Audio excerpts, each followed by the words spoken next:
we talk about burnout and we talk about all of these words that are buzzwords right now, it's to rewire our brains to be like, okay, why are we burning out? Like, what is causing this? Why do you think we walked away culturally from this idea of rest as a modern society? They've put stuff on their plate where rest is jettisoned or sacrificed. They are forced to rest after we've reached a breaking point or things go off the rails. We know in the fourth trimester, there are certain diseases that are increasing our maternal mortality risk. And I've had dads open up to me, especially their second and third babies, and they have really exposed their vulnerabilities, and which has been such an honor to listen to. Happy and human listeners, Dinesh and I are so excited that you've joined us for, I think this is our 105th episode. Isn't that, Dinesh? I think it is our 105th episode. That's a lot of episodes, Seema. It's a lot of episodes. And, we've gotten to talk about a whole host of things. Sometimes we talk about the same thing, but in different lenses. Mm-hmm. And, sometimes we have guests on and the brain does what the brain does. And we say, oh, this episode maybe isn't for me. And if your brain is telling you, I wonder if this episode is for me, I'm going to encourage you to stop that thought process just for a second, because this episode is not just about having children. It's not about being a mother or a father. It's, it's about being in this state of always achieving, right? We're ambitious, we're driven, we've got goals, we have expectations, we have to-dos, and a lot of times we're fighting for control, right? We're fighting for the more control we have, the less uncertainty we feel. We have this overachiever mindset, and we've got this belief that we've got to work hard to earn it. If we're not earning, we're not working, we're not doing enough, and that we have to earn our rest. There's scarcity mindset. The more we do, maybe if I can just push that extra 1%, it'll feel like enough. But until then, it never will be. Maybe we need validation, right? About what other people think. If other people perceive that I'm busy, then I'll be perceived as successful and therefore be elevated in status. We fear missing out, perfectionism, right? If I don't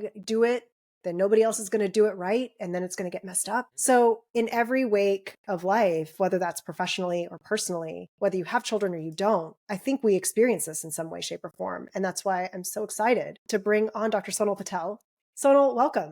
Thank you so much for having me. This is going to be so much fun. Yeah, it's going to be a lot of fun. So Sonal, tell us a little bit about you. You're a board certified pediatrician. You're an author, you're a TEDx speaker. You are the founder of NayaCare, which is a company that exists specifically for parents of babies in their fourth trimester, which we'll get more into. I did not know what the fourth trimester was when I had kids, with in-home visits, virtual visits, and something called Pediatrician in Your Pocket. But that is just what Google can give us, right? So what's the deeper dive? It's a deeper dive. Right.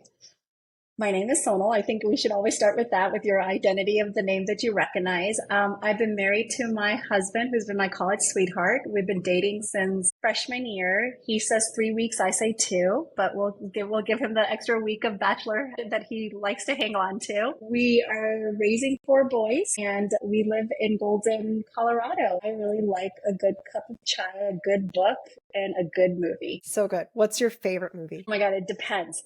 You have to have the mood, right? You have to have like the mood. Recently, we've been reintroducing movies to our kids, and I go all the way back to Sholay. That has been one of my favorite movies in the world. It's like, you have to go back to the OGs. Mm-hmm. So, Absolutely. Yeah, they like Happy New Year. They can watch that over and over again. I don't get Happy New Year that much, but I'm like, It's funny you mention that. I remember when growing up, my parents would play their generation of songs, right? On repeat. I'm like, this stuff is so boring. And so now, like, I'm playing, like Yarana songs or really old songs from like Sanam Teri Kasam.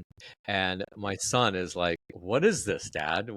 And then he's mature enough to say, oh, you like this song? Okay, we'll listen to it. And then we'll go back to my song. Yeah. So it's funny how quickly we became the uncool old people with music taste. I often wonder, like, maybe I should play some of the stuff that my parents used to play, because I actually now enjoy it. It's nostalgic for me. And I think the songs mean so much. There's such depth to them. But man, I don't know, pulling out some K3G or some, Dilwale is always a fan. A home run in our house too. Okay, so let's get into it. you focus on moms who have babies in their fourth trimester, right? So what is the fourth trimester? Wow. Okay. So the fourth trimester is literally it's a recognition that babies and moms are still attached physically, medically for another 3 months. And though they might have physical separation, there is a lot that's happening together just as the baby was in utero. And from my lens as a medical person, as a pediatrician, there are so many diagnoses that I don't even want to bore everyone here, but both the diagnosis in the baby or vice versa, the moms, it's interlinked. And we are just not giving the credence, we're not giving the support, and we're not even giving the limelight that the fourth trimester actually needs. Yeah. Tell us more about that, because this is the first time I'm hearing that term, and I'm a father, so I know that the connection you're talking about and things like that. But I also know in some extreme cases, the baby doesn't have the benefit of a mother, right? For example, the mother passes away in childbirth or given up for adoption right away. So talk to us more about that connection and what you're saying by way of diagnosis and things like that. We actually have to step back and look at it from an evolutionary standpoint. So evolutionary standpoint, we humans, the evolution told us that we need to walk upright. So in order to walk upright, we've had to have smaller pelvises. In order to have smaller pelvises, we've had to have smaller babies. So now what does that mean? Let's kind of dive in a little bit more. We know babies are super dependent upon us. So when is a baby in any other animal kingdom not dependent on the quote unquote mother, father, community, X, Y, and Z? It's when they are able to forage for their own food. Sure. So for example, a giraffe that comes out at 2 hours of age, they're able to be walking and they can forage for their own food. For human babies, walking occurs around a year. So technically, they're not supposed to be able to forage for that. Now you go back to this anatomy aspect of it. I mean, you guys have had kids. You've seen a 1-year-old head. It's huge, right? It's huge. Yeah. So now if our babies were born at 1 year, then our pelvises had to be wider. And if our pelvises had to be wider, we couldn't have gait. So in order to compromise, what happened is that our babies are born mature or immaturely in essence. When they are born, they have their skull in different pieces so they can come out of the vaginal canal or the C-section or whatever form of birth. But then they are solely dependent on their caregivers. Yeah. So that is where the dependence is coming from. It's an evolutionary aspect of it. The fourth trimester goes a little bit further we label it the fourth trimester and not postpartum, because postpartum directly means post after actual partum, which is actual birth aspect of it. But when you say postpartum now in this time frame, it denotes a very heavy symptoms, right? Like just heavy. You usually talk about postpartum depression or just everything that's just going wrong. Like postpartum is hard, it's difficult. When you just changed the word to fourth trimester, it kind of evokes something that is like, oh, I have another 3 months to adjust to what all is going on. Yeah. So that's the basis of the fourth trimester. And then medically speaking, I always go to the analogy of breastfeeding. A lot of women want to breastfeed. One of the biggest diagnoses in the first week of life is jaundice. And jaundice is bilirubin too high. The best way to get rid of that is by feeding. Now, if you have had moms that have difficulties breastfeeding for whatever reason, they got too much fluids, they have a medical issue, they're not able to feed their babies. Then you add in supplementation and all of that stuff. And then you add in also the mental aspect of it, because I think breastfeeding now is your first step to, and this is not for me, this is what I try to fight, is to tell you if you're a good mom or not. Can you breastfeed your baby? I don't even know where that came from. Yeah. That's the first step to being a quote unquote a good mom.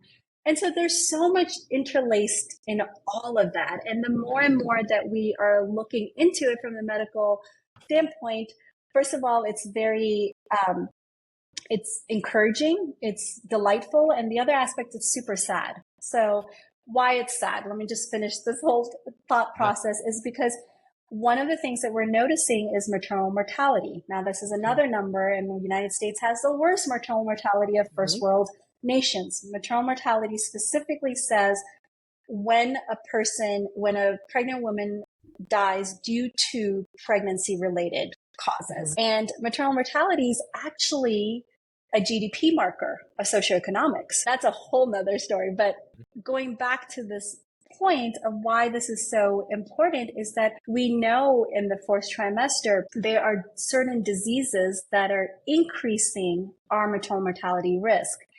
And there's very few studies that have been actually focused on the lens of what the body of the woman that was just given birth is going through physiologically. So exciting, Saturn, all of this stuff in together, a lot of stuff to unpack. Yeah. But the whole point is if we say it's fourth trimester, it gives us ability to kind of relax and say, hey, we have 3 more months to kind of figure all this out. Yeah, that would have been so helpful for me because I only learned about the fourth trimester after my second baby was past the fourth trimester. Right. And so, one of the things you talk about, Sonal, in all of your work is, how our culture honors this period of rest. Right. And they didn't ever term it fourth trimester. But in the States nowadays, and, there's other countries who have more support for new parents, both males and females, right? Both dads and moms post delivery so that they can facilitate bonding as a family, healing, because birth, pregnancy, it is traumatic. Even if it goes perfectly well, it's flippin' traumatic. And I think that by leaning into this idea of fourth trimester, when I heard it, I thought, oh my gosh. And I actually felt a lot of mom guilt that I had to then work through because I had subconsciously put so many expectations on myself. And I had then, my brain did what the brain wants to do. It wants to look for what you tell it to look for. And so I kept hearing from people like, well, why are you breastfeeding? You should bottle feed. Why are you bottle feeding? You should breastfeed. Why haven't you gone back to work? All of these things. And you're just trying to figure out who the heck you are now as a mom, who trying to get to know your child, trying to reacquaint yourself with your partner. If it's your first baby, then there's a change that goes on there too, right? He becomes a father and now the pecking order is different, right? So I love that you talk about this, but I'm curious to know, why do you think we've kind of walked away culturally from this idea of rest now as a modern society? I think it's just what we were ingrained because I'm just going to do a lens of a professional woman because that's the best lens that I know. Rest, like I said, was always earned. And we forgot that rest is part of healing. It's part of recovery. Think about it. When you go to the gym and you have to lift weights, there are built-in recovery days for you.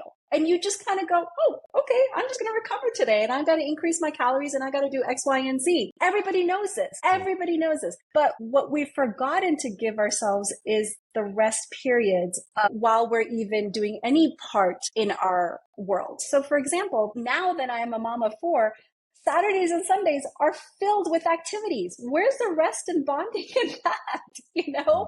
We're constantly putting stuff on our plates and thinking, like what you said so eloquently in the introduction, is like we are trying to create achievements for ourselves. We're trying to show people that we're doing X, Y, and Z. And then we're losing the fact that the bonding is so important. So everybody talks about bonding with their kids, but there's so much medical research behind that shows bonding actually produce infant development, childhood development, adolescence development. Infant development increases their milestones when they get to their milestone. Childhood development, you are ready to go into being a school-age kid. And I'm not even talking about education, right? I'm talking about little Johnny who is not doing well in school because he can't play well with others, but he's never been modeled how to play, or he's never been modeled how to regulate his emotions. The conversations that you start building with your adolescents. So then we kind of see less mental health illnesses in adolescents. So we say bonding so casually. And I was like, oh my God, there's so much literature behind the fact that bonding is so important. And bonding does not just end in the fourth trimester. It's continuation through your parenthood. Yeah. I want to ask a question about rest because I think that generally speaking, the things that you're saying are universally agreed, right? That we should rest. In fact, the entire planet shuts down for 8, 12 hours when the sun goes around the world, right? So we've got a built-in cycle of wake and sleep, wake and sleep. And yeah, I agree. When you go to the gym, you need to rest, otherwise you don't recover and all that stuff. But there is a reason that most people, even though they know that rest is important, seem to always get to the point where they've put stuff on their plate where rest is jettisoned or sacrificed, or they are forced to rest after we've reached a breaking point or things go off the rails and we have to come to a realization that we have too much on our plate, right? Just generally generalizing, I think that's true for a lot of people, right? I don't know anyone specifically, maybe I know one person, but I don't know anyone specifically that says, you know what, I got 24 hours in my day, I sleep a full 10, and I don't pack the other 14. I do about 5 of those hours, and the rest of it, I'm just doing nothing, right? I'm resting, I'm taking care. We will pack that stuff in. We will either say, like, I got to catch up on the show, I got to work out, let me get ahead, let me try a new business, let me do this, let me do that, let me do this, right? There's a root cause there that I don't think we've touched upon. And in my uneducated view, I think that it's bimodal. One, technology and society has controlled our dopamine addiction. So where we feel a dopamine surge when we do something and we're learning and we're engaged and we feel accomplished. So that's one level. The other level, I wonder, and I see it so often in my peers, is this desire not to slow down. And I wonder if slowing down and sitting with your thoughts and being close to them to let them surface as opposed to shoving them down because you're busy, reveal some sort of wound or trauma or reality of your life that you're not willing to come face to face with or are comfortable with. So it's easier to be busy so you don't have to deal with it, right? And when I'm talking about being busy, it's not even like, hey, I got to go to work, I have to do the chores or get the kids ready. It's like, I've done all of that, but now I'm going to drive across town and sit in traffic to go have coffee with my friend, right? It's this constant generation of obligations to do that aren't even necessary. And I want to hear your thoughts. Where is that coming from? Because until we help people see and get that awareness, telling people to rest and slow down in one ear out of the other, right? It's like, hey, get 8 hours of sleep. Well, no, I can't. The kids have to be up early. Get 8 hours of sleep. No, I have a project tomorrow. Get 8 hours of sleep. Well, when am I going to go work out, right? There's always going to be a reason not to rest until we help people figure out why we're not interested in resting. First, understanding that rest is important in healing is number one. And number two, going back to the gym analogy, there is built-in recovery time. So also recognizing whatever field you're in, when you look at corporate world, data has come out over and over again. The 4-day work week is more beneficial and more high productive. So going from the societal aspect of it is great. When you look at other countries where in Spain, where you have a siesta, right? Things kind of shut down. We are dealing with these factors in a society that is driven by let's produce. Mhm. Because you also have jobs now with global economy that you can be up overnight. Or you go look into the healthcare sector and you have jobs that are constant in that 24-hour period. But at the same time, you have a whole industry of wellness that is kind of being blossomed with meditation, with this idea of what does wellness really mean. And right now, I think we're in this time frame that we can have these lovely conversations with our South Indian vision of it, because our actual culture does have rest, but we're still so driven. So there is this dichotomy that is coming over and over again. But then sometimes you just have to show the data and be like, this is the data that shows it, and start with that first. Because I think we're very we like our data. We like to be proven and shown aspects of it. And then you give them the tools to do all of the other stuff. Like you can't just have someone who's been working 100 hours a week and all of a sudden say, this is rest and go meditate. Because I remember when I started meditating first, and I don't do a great job of it at all because I have 20 billion things going in my head. But I didn't realize that was okay to have that, because that is the first step in trying to declutter my mind. Because everybody just says, go meditate. And you're like, okay, well, how am I supposed to do it when I'm sitting there and like 20 things come in my mind all the time? Yeah. Absolutely. And just, I want to go one level deeper, right? The person that knows the data, that understands rest is important, all of that. And they have the ability to rest. Let's say they don't work full time, or they have a job that is only a couple days a week, or they can do it anytime. Even that person will withhold information from their peers because or share information with their peers from the identity like, look, I'm busy too, or not to share that, look, I'm not working, I'm not doing anything, right? I mean, how many of us would, when asked what do you do, say nothing, right? I do nothing with my time, or I don't. No, we have to generate a reason for us to exist, and a lot of that is grounded in productivity. So we use these labels. Well, I'm a lawyer, or I'm a doctor, or I'm starting a business, or I'm working on a book, or whatever it is that we come up with. We use that. And so I want to drill into that a little bit, is that this inherent need to justify ourselves in the eyes of others by way of societal definitions of success or progress, right? Even though we know we can rest. I know some people who have taken some time off of work that will not tell their friends that they're currently not working. No, most definitely. I'm on the other end of it, to be honest with you, because I've had to go through the process myself. I've had health issues that have come right on my smack in my face, and that has made me make these decisions. And I kid you not, you can confirm it with my husband because you know him. Yeah. There is a line in our family calendar that mom takes a nap from 2:55 to 3:15. Do not call her at that time. Even my nephews, it's like, oh, that's Bua's time. Like, you can't call her. I don't do it every day, but everybody knows that in my family, and they will make fun of me. They'll do everything for me. I've been doing it for 3 years now because that showed me that I was a better mom, and I showed up as a better mom for the second half of my life that needed my attention. And first of all, when I started doing that, I would be so guilty about it, so guilty about it, to a process that's now 3 years down the line that even my nephews have it on their calendar, that it's 2:55 to 3:15. And they're like, wait, you can really do that? And I show them, it's like, yeah, I can do it, because I trained my brain to do that, to shut down. And again, it's all about training.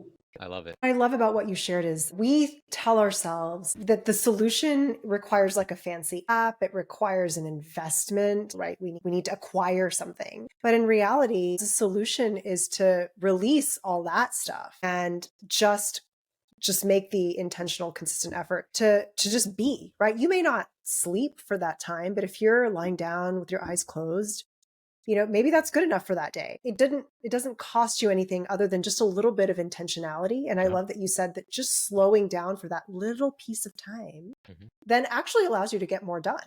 Yeah.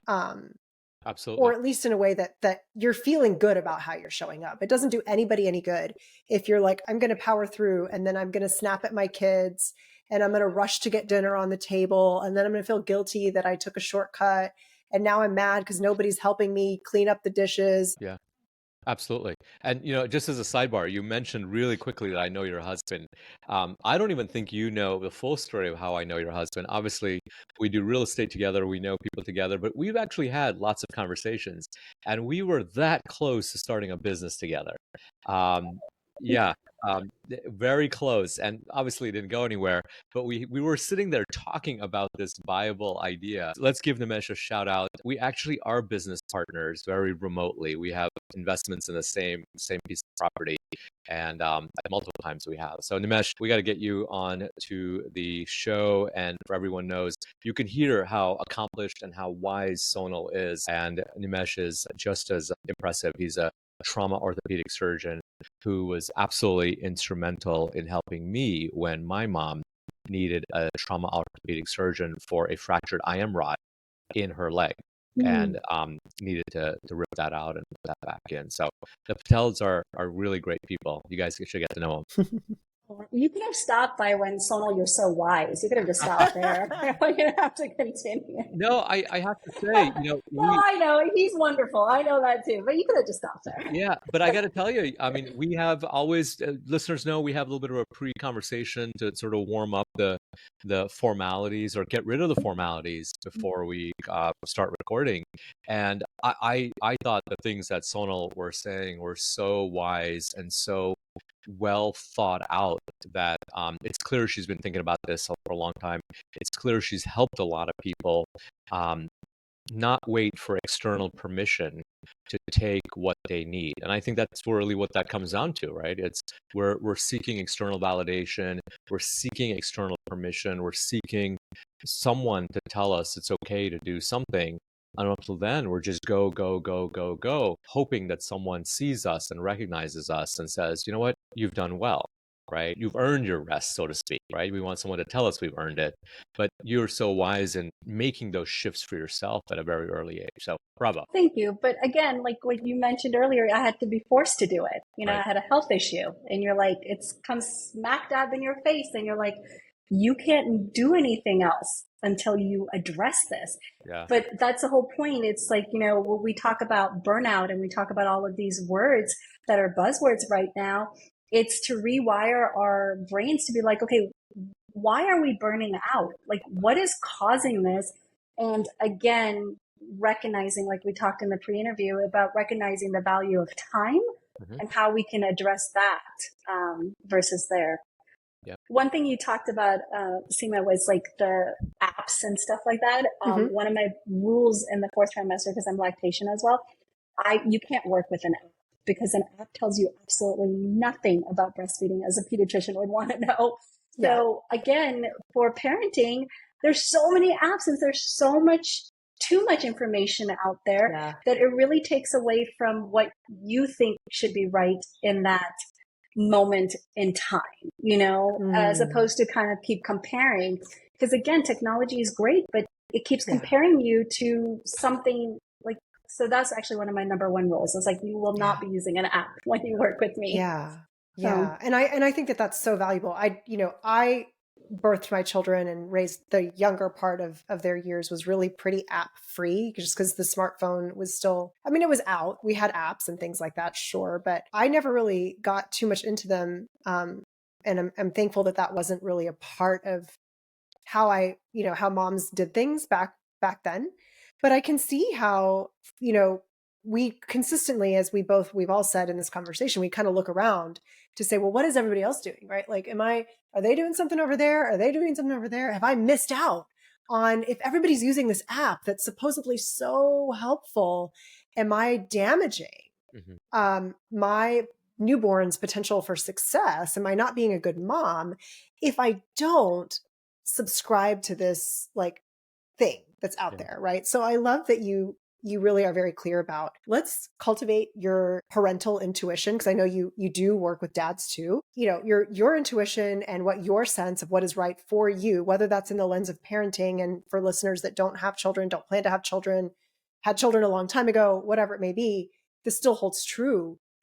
Are you succumbing to technology kind of taking away your ability to decipher for yourself what is actually the next right thing for you in that moment, right? At that phase of your life.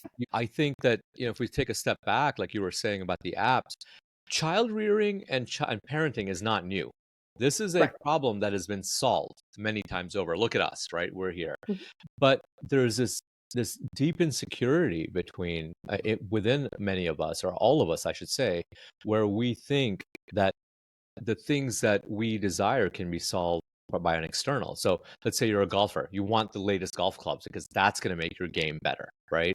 Or the app is going to make you a better parent, or the handbag. Sonal, you mentioned a new handbag. That's going to make you worthy of respect or status. And I know it sounds so airy-fairy, but it really does come down to, are you outsourcing your self-worth to something to solve internally what you're seeking, or can you find it for yourself? My question to Sonal was more along these lines of, okay, we've established that we have this thing called the fourth trimester. We've established that rest is not something that we earn. It is a critical element to not only our survival, but to thrive. We must rest. We don't need any apps. So what do you see when you think about, we have these cultural even supports built in, right? Like for us as Indian American people, we have typically, not everybody, I don't want to speak out of turn, but many of us have the support of extended families. There's at least a familiarity with the idea that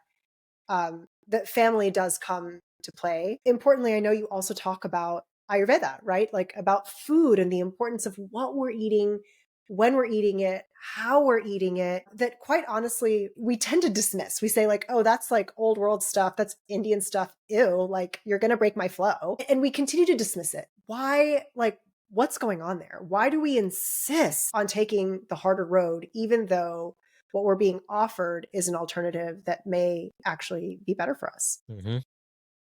No, that's really important. So I think when we look as first generations, right, coming through, the term assimilate, we want to assimilate, right? That was such a big term. We fought against everything. And now what is happening, especially with social media and globalization and getting everything connected, you find a lot of what we know as culturally is being materialized and being put a price on it, right? So like, for example, I walked into a couple of doulas. So doulas are support people for the fourth trimester, and they're making dal in the homes of these American homes. And it's really kind of made me realize that some of these Ayurvedic, some of these Vedic, some of these actual concepts that we Indians have, what has happened is in order to assimilate, we've dismissed it, but the society is coming back to it. So for example, I'm a big TikToker. You can find me on TikTok. I do a lot of TikTok stuff. I don't dance. But one of the biggest TikTokers is the dancing dad. And he's an American guy. Yeah. Who's dancing on Bollywood music over and over again. He's great. So he is great. He is fun. But it's the same thing that we, as first generations, were just like, we want to go so far away from it. Mm-hmm. And now what we're doing is we're trying to capture it back and saying, hey, if someone's going to profit from it, it should be our culture. Yeah. Okay, side note, on TikTok right now, there's two white chicks fighting over thalis of India, right? Like you're just like, you're blown away. You're blown away to be like the stuff that like the thalis, I know my mother-in-law has it, and we would just resist it. We're like, no, bring us the other plate. But then you're like, okay, that's really functional because it keeps everything separated from us. Yeah. But we fought that. We like totally fought that. And we're like, no, we don't want to do this. And so I really think it is the fact that we fought it so much and now it's coming back to us to be like, no, this is actually, there's so much in there that we are missing out. Yeah. And maybe it's just because we are all first generation, we're talking at this level, is that we're trying to have this within ourselves, this compromise or this kind of duality. One of the things I've noticed, just for me, they could never pronounce my name right, right? But now they're pronouncing my kids' names correctly. And that's probably just that simplicity of it is giving a step forward to that generation accepting the fact that, hey, what we do in our culture is actually very forward. It's not backwards. It's very forward. I agree. So yeah, it's very forward. And just because our parents or our grandparents didn't have the language to be able to justify it to us, as we so desperately looked for ways to dismiss what they were giving us. I remember my mom, she would say, you should never stand and eat, and I would be like, well, why? Like that doesn't make any sense. You're going to put the food in your stomach no matter what. My mom she didn't have the language, but she just didn't have the education to understand and give me the reason why. And now when I look back and I think about it, even when I was training, they didn't talk about the importance of being well. They were just like, well, here's what to do if your patient has a GI upset, right? Like it's never about really what you can do to nurture. And these simple things, right? We sit because the blood flow like goes to our gut and then we're able to digest our food more. I think what essentially happens is we get in our own way. And the cost is that, guys, other people now are defining our culture. And that's a dangerous place to be.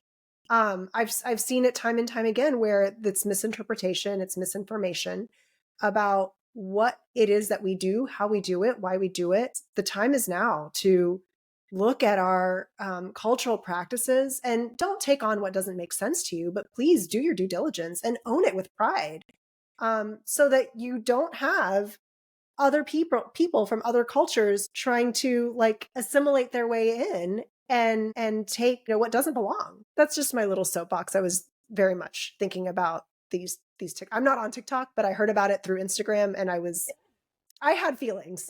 Let's put it that way. I had feelings. Not just defining it is because also some of these people are monetizing off of something simple as dal. Yes. It just blows my mind. Yeah. And it's like you're monetizing a culture that you don't even understand. You can study it, you can do it. And I give kudos and credits to all those people that have really dived into it. I have this amazing yoga teacher. She is Caucasian, but she went to India, spent 10 years in that I can totally respect. Absolutely. But you read a book and you're making dal and you're like, oh yes, I'm a doula that makes dal and I'm going to charge you X, Y, and Z. You're like, wait, that's all it took? That's all it took to get it to your, and that's the stuff that bugs me, to be honest. Yeah. My yoga teacher is also not of Indian descent, but there's a lot of knowledge that they've gained and earned. And like when they tell me things, I don't question it. I remember somebody going. But that's the difference when you go to these yoga studios who are just a franchise, which is just stretching, versus when you actually invest in someone going to a yoga teacher and stuff, and you're like, oh, this is actually a practice.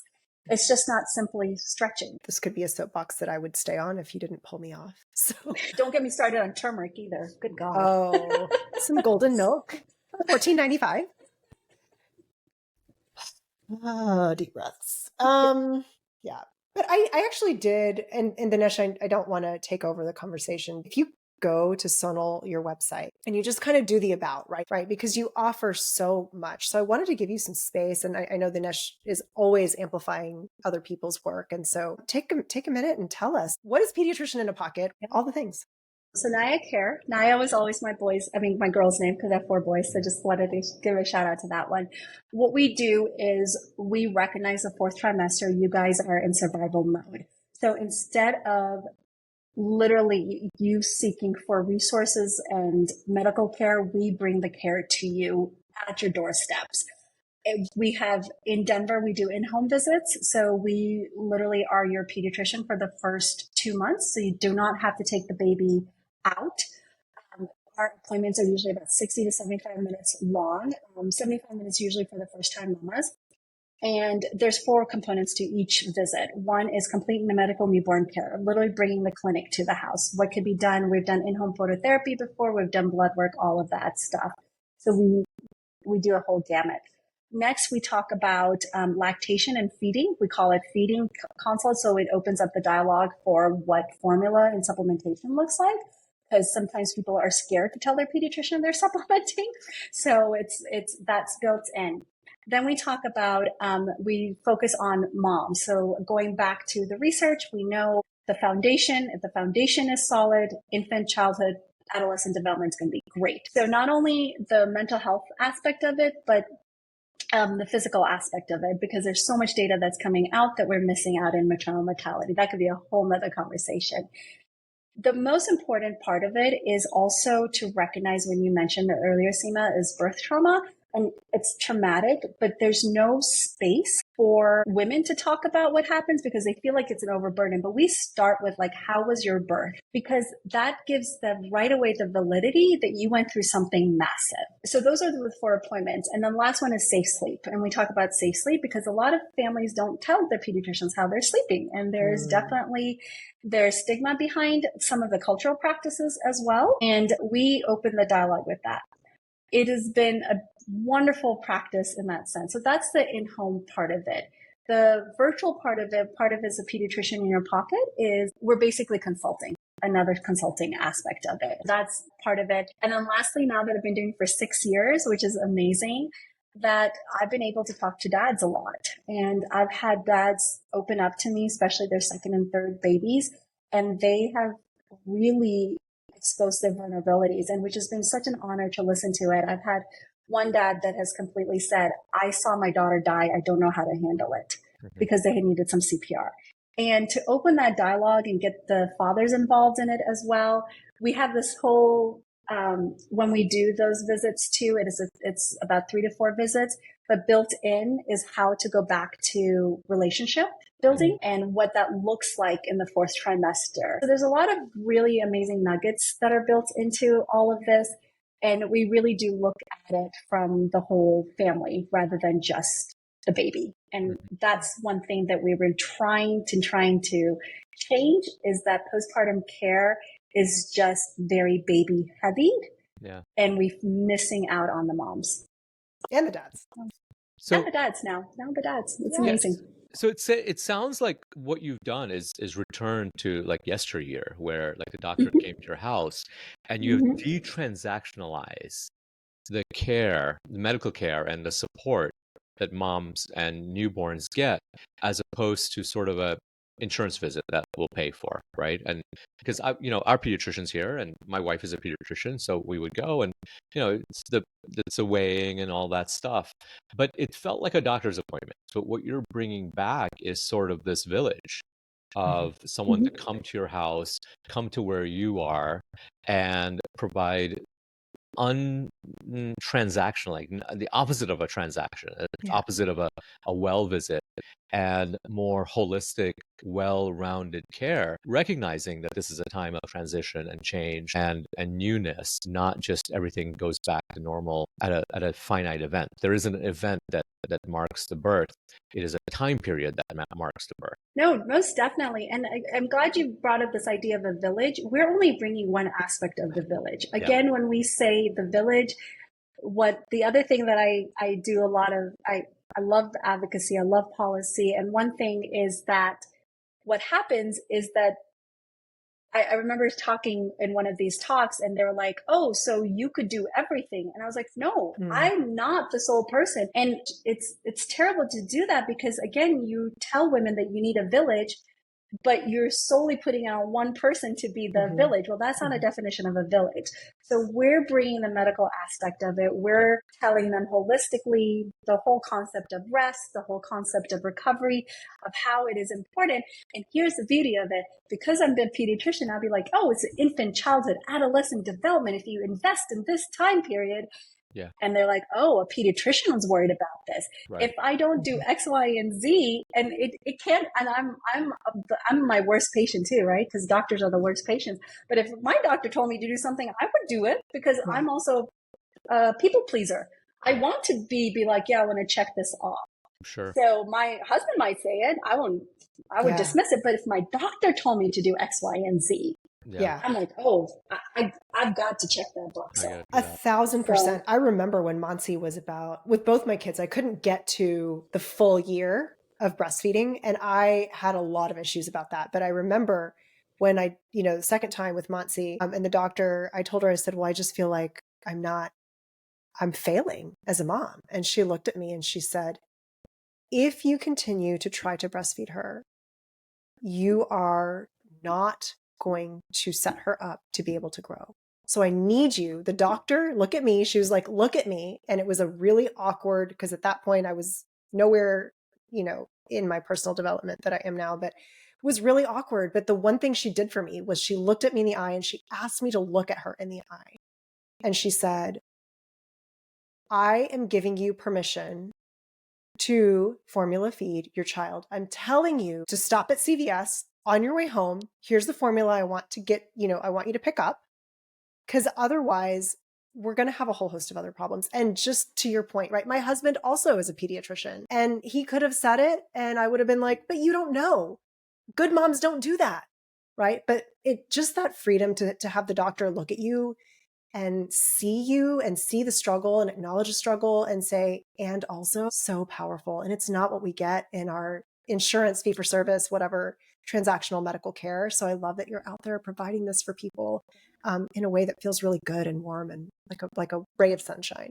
Seema, can I ask you a quick question? Wouldn't it have been Absolutely. nicer to, like, when you first had the newborn, to have that conversation, to know that you had options? And I think that's what it is. It's like, that's our healthcare system is based on acuity and not prevention. Absolutely. Prevention is empowerment. I always go back to, yes, please, that's why we call it a feeding consult and we do not call it lactation, because I want that conversation to happen. I want that flexibility. And really quickly, because I am a pediatrician, CDC data shows if we allow moms to supplement and what that supplementation looks like, they breastfeed for a longer period of time. If we tell moms they have to do it, it's 3 months. So I always sit back and say, so in this scenario, what would I want for your child? For them to get breast milk for 12 to 15 months, that's what the CDC data has shown, or you struggle for so much and at 3 months you're given away.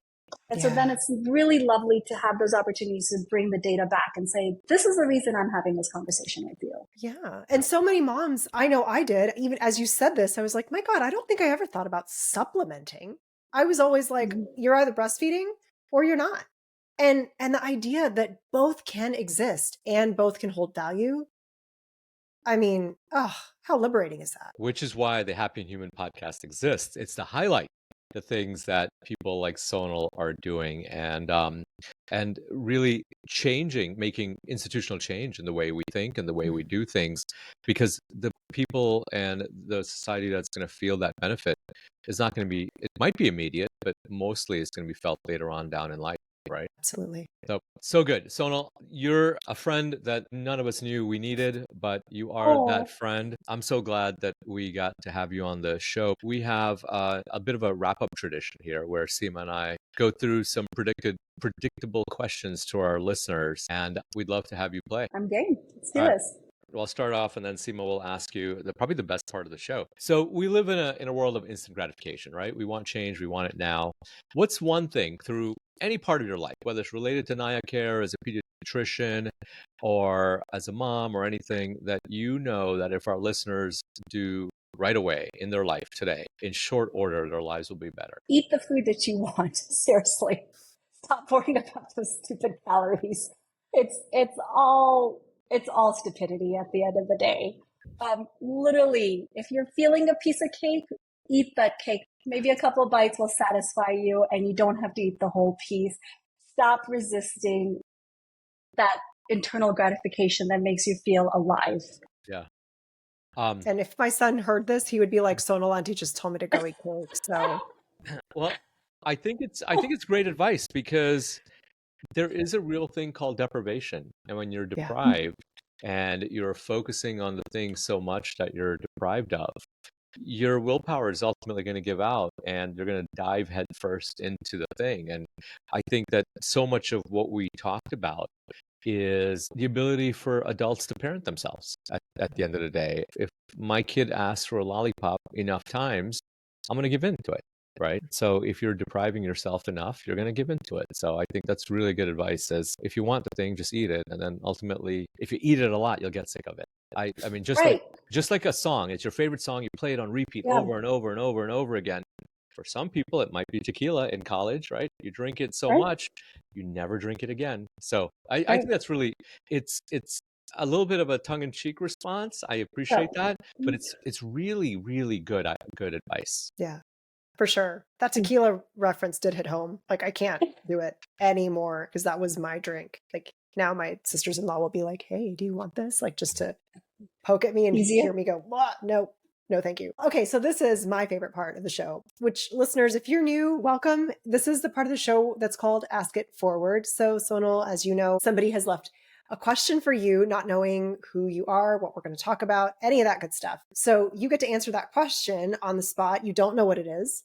And then you get to leave a question for the next guest in the same fashion. So this question is from Dr. Amruti Chaudhary, and she asks you, what are you working on today to contribute to your legacy? So currently what I'm working on is actually putting all my thoughts together and making a module. So women that are everywhere can have the benefit of that and what I've learned. And it's literally practical advice because as you could tell, I'm not a big foo-fooer. Like, please get me to the point.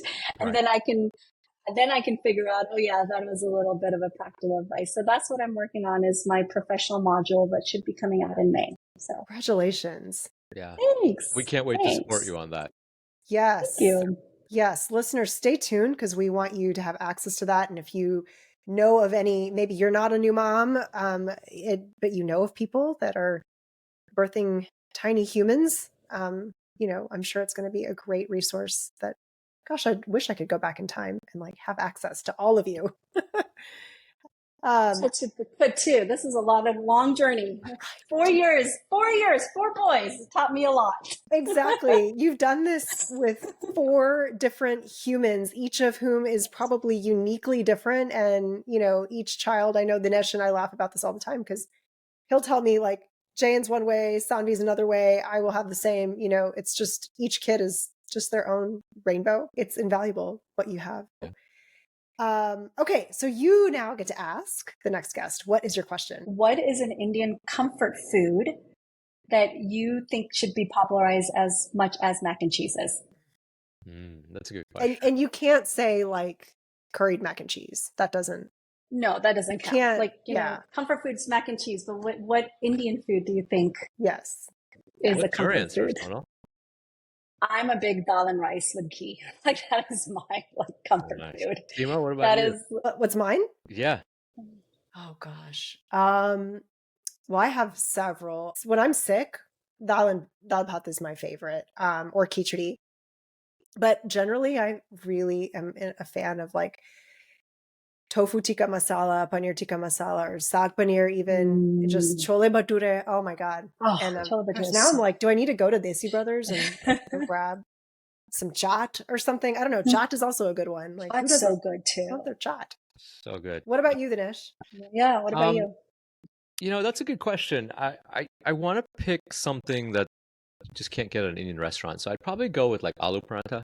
I think that with some good dahi on a Sunday morning is you can't beat it. Yeah. Especially when it's got like little peppers in it. So it's like spicy and for breakfast. That's good. But Sonal, we don't have a really good way to show you our thanks. I mean, we could say thank you, but that's not a good way to show it to you, right? So we at the Happy Human podcast, we came up with the idea of giving our guests the opportunity to share an organization that's near and dear to their heart. And on behalf of you, and to say thank you for your time, and to also highlight to our listeners various organizations that are legit and people contribute, and we would make a contribution as a way to say thank you. So is there an organization that's near and dear that we can contribute to? Yes, and I don't know if this is going to be a conflict of interest, but it's Center for Fourth Trimester Care. It's a national nonprofit organization. It consists of many physicians like myself, and our membership is open to anyone and everyone that wants to change postpartum medical care. So it's Center for Fourth Trimester Care, c4tc.co. It's 2 years old, so come join in this massive revolution. And there's about 20 physicians around the country that are doing very similar things that I am in their capacity. And we formed an organization, and we have physicians on there that are PMR, so to recognizing pain in birth, radiologists, anesthesiologists. And then we have our membership is open to everyone. So we have a lot of doulas, midwives, even parents that want to see this change happen on a national level. So check us out. And just to be clear, Sonal is a founder of this organization. So Yes, not only will we yes, contribute, it's not a conflict of interest at all. We will encourage any of our physicians who are listening or anyone in the yes, medical field or healthcare that yes. is interested in joining this organization to let us know. We'll put you in touch with Sonal, or you can reach out. And I'm looking at the website, and it's really well done. So Thank congratulations. you. Thank you. Yeah, Yeah. we're super excited, and one of our arms is a lot of research. So a lot of research is going to be coming out from that organization. So Well, I think now more than ever, we need that research. We need that research because it's got to be out there somewhere where people can get to it. So thank you for creating that, providing that, especially in this environment. And it would have been needed anyway, right? Okay, so you are a founder of this incredible organization. People can join. You are launching this course in May. We want listeners to be able to come find you. yeah. I mean, the website, NayaCare.org, NayaCared.org, you'll have all our social media links there,